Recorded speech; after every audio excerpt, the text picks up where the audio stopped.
पूर्व की गहलोत सरकार में हुए जेजेएम घोटाले की परतें अब खुल रही हैं और एक के बाद एक जो तथ्य हैं, जो सच है, वो निकलकर सामने आ रहा है।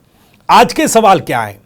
पहला सवाल यह कि जेजेएम घोटाले में पूर्व मंत्री का बेटा भी अब क्या अंदर जाएगा? दरअसल जिस तरीके से इस मामले में ईडी ने सप्लीमेंट्री चार्जशीट दाखिल की है, उसके बाद जो खुलासे हुए हैं उसमें पूर्व मंत्री महेश जोशी की मुश्किलें बढ़ सकती है और उनके परिवार तक भी अब आंच इस जांच की आ सकती है। दूसरा सवाल, ईडी की सप्लीमेंट्री चार्जशीट में क्या हुआ खुलासा? दरअसल जैसा मैंने आपको बताया कि सप्लीमेंट्री चार्जशीट जो है ईडी ने दाखिल की है, इसमें क्या कुछ निकलकर सामने आया है वो भी आपको बताएंगे। तीसरा सवाल, पूर्व मुख्यमंत्री अशोक गहलोत को क्या इस मामले में क्लीन चिट मिल गई? यह भी बहुत महत्वपूर्ण एक सवाल है, या फिर अभी जांच की आंच उन तक पहुंच सकती है, जांच का दायरा उन तक भी जा सकता है। चौथा सवाल, जेजेएम घोटाले में अब कौन कौन नपेगा? जिस तरीके से सप्लीमेंट्री चार्जशीट की गई है, सप्लीमेंट्री चार्जशीट जो है वो दाखिल की गई है, उसके बाद से जो चीजें इस चार्जशीट में हैं उसमें उसके मुताबिक अब कौन कौन इस मामले में और नप सकता है? इन्हीं तमाम सवालों के जवाब टटोलने की कोशिश करेंगे। इनसाइड स्टोरी में आगे बढ़े आपको बता दें कि राजस्थान की राजनीति, उसके सटीक विश्लेषण और अंदर की खबरें दिखाने वाला स्पेशल शो लेकर मैं हूं भविष्य त्यागी। राजस्थान में पानी जैसी मूलभूत जरूरत के लिए शुरू की गई जल जीवन मिशन यानी कि जेजेएम योजना घोटाले की गंदगी में बुरी तरह से डूबी। 980 करोड़ के इस कथित घोटाले की परतें अब एक एक करके खुल रही हैं। प्रवर्तन निदेशालय ने अपनी सप्लीमेंट्री चार्जशीट में साफ साफ ये कहा कि कैसे पूर्व पीएचईडी मंत्री महेश जोशी, उनके बेटे रोहित जोशी और उनके नजदीकी कारोबारी संजय बड़ाया समेत कई ठेकेदारों और इंजीनियरों ने इस योजना को कैश मशीन बना दिया। चार्जशीट की डिटेल्स, दर्ज एफआईआर, जब्त संपत्तियां और एसीबी, सीबीआई, ईडी की टाइमलाइन से यह साफ हो रहा है कि यह कोई साधारण लापरवाही नहीं बल्कि एक ऑर्गेनाइज्ड करप्शन का क्लासिक केस है। 2019 में केंद्र सरकार की एक महत्वाकांक्षी योजना के तहत जल जीवन मिशन की शुरुआत हुई। उद्देश्य था हर घर नल से जल। यह सपना था ग्रामीण भारत की रसोई और स्नानघर में भी स्वच्छ पीने योग्य पानी पहुंचेगा। राजस्थान में इसका बड़ा बजट आया, हजारों करोड़। काम था ग्रामीण इलाकों में पाइपलाइन बिछाना, टंकी बनाना और कनेक्शन देना। लेकिन जब पैसा आया तो सिस्टम में बैठे कुछ नेताओं, इंजीनियर्स और ठेकेदारों की आंखों में पानी नहीं, नोट नजर आने लगे। यह भी समझिए कि जेजेएम घोटाले की नींव कैसे पड़ी, फर्जी दस्तावेजों से खेल कैसे हुआ और यह योजना भाई भतीजा करप्शन मॉडल कैसे बना। दरअसल 2021 में ही यह साजिश शुरू हो गई थी। श्री गणपति ट्यूबवेल और श्री श्याम ट्यूबवेल जैसी कंपनियों ने फर्जी अनुभव प्रमाण पत्र लगाकर 1000 करोड़ से ज्यादा के टेंडर उठा लिए। श्री गणपति ने 68 टेंडर में हिस्सा लिया और 859.2 करोड़ के टेंडर जीत लिए। श्री श्याम ट्यूबवेल ने 169 टेंडर्स में हिस्सा लिया और 120.25 करोड़ का काम हथिया लिया। इतना बड़ा खेल बिना विभागीय मिलीभगत और राजनीतिक संरक्षण के नामुमकिन है। अब जो दस्तावेज सामने आए वो बताते हैं कि इन कंपनियों की बोली को L1 लोवेस्ट बिड बनाने के लिए बकायदा टेंडर मैनेजमेंट किया गया था। चलिए इस मामले में कैसे जांच एजेंसी को मनी ट्रेल मिला ये बताते हैं, जहां से ईडी को सबूत हासिल हुए। ईडी की चार्जशीट में जो बातें सामने आई वो चौंकाने वाली हैं। आपको बता दें कि कारोबारी संजय बड़ाया के जरिए कमीशन की रकम मंत्री महेश जोशी तक पहुंचाई गई। बड़ाया ने यह पैसा महेश जोशी के बेटे रोहित जोशी की कंपनी सुमंगलम लैंडमार्क में इन्वेस्ट किया। यही नहीं, रोहित जोशी की फर्म को करोड़ों रुपए की फंडिंग भी मिली। इससे साफ होता है कि भ्रष्टाचार की रकम सिर्फ कैश में घूम नहीं रही थी बल्कि इसे व्यवस्थित तरीके से कंपनियों में लगाया जा रहा था, यानी साफ साफ मनी लॉन्ड्रिंग की जा रही थी। 47.80 करोड़ की जब्त संपत्तियां, काले धन की ठोस निशानियां भी सामने आई। ईडी ने अप्रैल 2025 में जिन लोगों की संपत्ति जब्त की उनमें सिर्फ नेता नहीं बल्कि पूरे सिंडिकेट का नाम है। पदम चंद्र जैन ठेकेदार, महेश मित्तल इसके अलावा संजय बड़ाया जो इसमें ब्रोकर की भूमिका निभा रहे थे, विशाल सक्सेना, खुद महेश जोशी और उसके परिवार के सदस्य उसका बेटा रोहित जोशी। जब्त संपत्तियों की कुल कीमत 47.80 करोड़ बताई गई है। इनमें जयपुर, दिल्ली और अन्य शहरों में रियल एस्टेट प्रॉपर्टी शामिल है।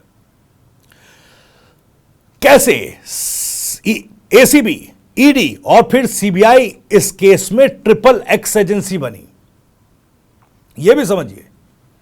दरअसल 16 फरवरी 2023 सबसे पहले शिकायत हुई। यूपी निवासी पदम सिंह ने जलदाय विभाग के 9 अधिकारियों पर फर्जी टेंडर का आरोप लगाया। 7 अगस्त 2023 को एसीबी एक्टिव हुई और इंजीनियर, ठेकेदार, सुपरवाइजर को गिरफ्तार किया गया। सितंबर 2023 में ही ईडी ने की छापेमारी और बीजेपी के वरिष्ठ नेता किरोड़ीलाल मीणा की ओर से जो शिकायत की गई थी उसमें यह छापेमार कार्रवाई एसीबी ने की। उधर 3 मई 2024 को केंद्र से अनुमति मिलने पर सीबीआई भी इस केस में शामिल हो गई। 30 अक्टूबर 2024 को एसीबी ने महेश जोशी समेत 22 लोगों के खिलाफ एफआईआर दर्ज कर ली। वहीं 24 अप्रैल 2025 को महेश जोशी की गिरफ्तारी हुई। यह था इस पूरे मामले में ट्रिपल एजेंसी अटैक इस भ्रष्टाचार पर। राजस्थान के घोटालों में शायद पहला केस है जिसमें एक ही मामले में एसीबी, ईडी, सीबीआई तीनों सक्रिय हुए। अब सप्लीमेंट्री चार्जशीट तो किसकी बारी आगे? महेश जोशी गिरफ्तार हो चुके हैं, अब इसमें किसकी और बारी है? ईडी की नई चार्जशीट में कुल 19 लोगों और इकाइयों के नाम हैं, जिसमें मंत्री, उनका बेटा, निजी कंपनी, ठेकेदार, इंजीनियर और दलाल सब शामिल हैं। कौन कौन से मुख्य नाम है मैंने आपको बताया। और देखिए एक बार फिर से, महेश जोशी जो पूर्व मंत्री हैं, पूर्व की गहलोत सरकार में मंत्री, और उन पूर्व मंत्री के बेटे रोहित जोशी का भी इसमें नाम है। संजय बड़ाया, जैसे मैंने बताया कि ब्रोकर के तौर पर इसमें काम कर रहे थे। पदमचंद जैन, महेश मित्तल ये ठेकेदार इस पूरे मामले में है। Shri Shyam tubewell, Ganpati tubewell, Sumangalam landmark जो कि रोहित जोशी यानी पूर्व मंत्री महेश जोशी के बेटे की कंपनी है। मायालाल सैनी, मलकीत सिंह, प्रवीण कुमार, ये इंजीनियर, सुपरवाइजर और ब्रोकर्स हैं। दरअसल ईडी का आरोप है कि इन सभी ने मिलकर जल जीवन मिशन के ठेकों से करोड़ों रुपए का घोटाला किया और फिर उसे हवाला, इन्वेस्टमेंट और कंपनियों के नाम पर सफेद धन में बदला, यानी ब्लैक मनी का व्हाइट किया। अब देखिए, ये पेमेंट ऑर्डर जो इस पूरे मामले में था, क्यों बने सबसे बड़े सबूत इस भ्रष्टाचार के और इस भ्रष्टाचार में शामिल आरोपियों के खिलाफ। ईडी के मुताबिक लगभग 381 करोड़ के जिस सरकारी भुगतान को मंजूरी दी गई, उसके पीछे जबरदस्त पॉलिटिकल प्रेशर था। सवाल उठता है कि मंत्री महेश जोशी के रहते भुगतान की इतनी जल्दी क्यों की गई? क्या यह कमीशन के बंटवारे की टाइमिंग से जुड़ा था? इन पेमेंट ऑर्डर्स पर मौजूद दस्तखत, अप्रूवल लेटर और फाइनेंस डिपार्टमेंट की फाइलिंग अब ईडी के लिए मजबूत सबूत माने जा रहे हैं। अब देखिए, सवाल यह है कि क्या पूर्व मंत्री महेश जोशी के बेटे रोहित जोशी की गिरफ्तारी क्या अगला कदम होगा? अब जब सप्लीमेंट्री चार्जशीट में पूर्व मंत्री महेश जोशी के बेटे रोहित जोशी की कंपनी का नाम साफ साफ है, तो बड़ा सवाल यही है कि क्या ईडी उन्हें भी गिरफ्तार करेगी? चार्जशीट में इस बात के पुख्ता सबूत बताए गए हैं कि सुमंगलम लैंडमार्क को संजय बड़ाया के जरिए कमीशन का पैसा मिला, यानी पैसों की सीधी लाइन मंत्री के बेटे की फर्म तक जाती है। अगर यह लिंक कोर्ट में साबित होता है तो रोहित जोशी की गिरफ्तारी सिर्फ वक्त की बात हो सकती है, यानी यह साफ है कि इस मामले में रोहित जोशी को भी गिरफ्तार किया जा सकता है। वहीं अब सवाल पूर्व मंत्री अशोक गहलोत का भी है, क्योंकि यह कहा जा रहा था कि जांच की आंच पूर्व मुख्यमंत्री, क्योंकि वो तत्कालीन मुख्यमंत्री थे और मुख्यमंत्री रहते हुए जेजेएम योजना में इस तरह का घोटाला उन्हीं के मंत्री की तरफ से किया गया, तो क्या उनको भी वो भी इस जांच के दायरे में आ गए? या फिर अब सप्लीमेंट्री चार्जशीट के बाद यह सवाल उठ रहा है कि क्या गहलोत को क्लीन चिट इस मामले में मिल गई?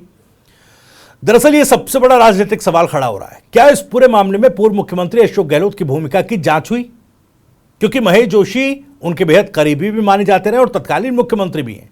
सवाल यह है कि क्या यह घोटाला एक मंत्री तक ही सीमित था? क्या मुख्यमंत्री कार्यालय को इस लेन देन की भनक नहीं थी?